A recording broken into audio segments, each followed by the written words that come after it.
अब चलो आओ तो हम इस क्वेश्चन को सॉल्व करना सीखेंगे। तो क्वेश्चन में दिया गया है कि एक वायर है, इसके लिए हम पॉइंट पी पर हमें मैग्नेटिक फील्ड निकालना है।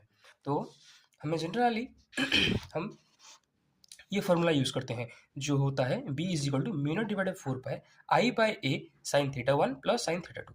तो ए है इसका डिस्टेंस एंड थीटा 1 ऊपर वाला और थीटा 2 नीचे वाला। लेकिन यहाँ पर हमें कैसे दिया गया है, यहाँ पर 60 डिग्री ऊपर की तरफ है और 30 डिग्री ऊपर की तरफ है।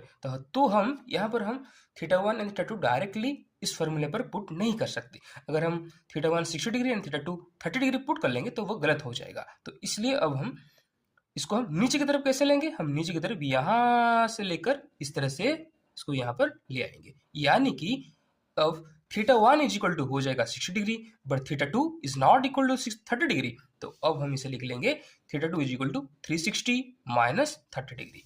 तो अब हम थीटा का वैल्यू डायरेक्टली पुट कर सकते हैं फॉर्मूला पर। तो b is equal to mu naught divided 4 pi I by A sine 360 minus 30 plus sine 60 degree of इसका वैल्यू हो जाएगा माइनस साइन 30 प्लस साइन 60 जिसका वैल्यू वो है वो सीधा नीचे चला आएगा। अब इसका वैल्यू हो जाएगा b का वैल्यू हम डायरेक्ट निकाल सकते हैं mu naught divided 4 pi I by ए, इसका हम वैल्यू पुट कर देंगे माइनस 1/2 एंड साइन 60 का वैल्यू हो जाएगा √3/2। तो अब ये हो जाएगा आंसर। यानी कि अगर आपको इस तरह का एंगल दिया गया है तो आप डायरेक्ट पुट कर सकते हैं।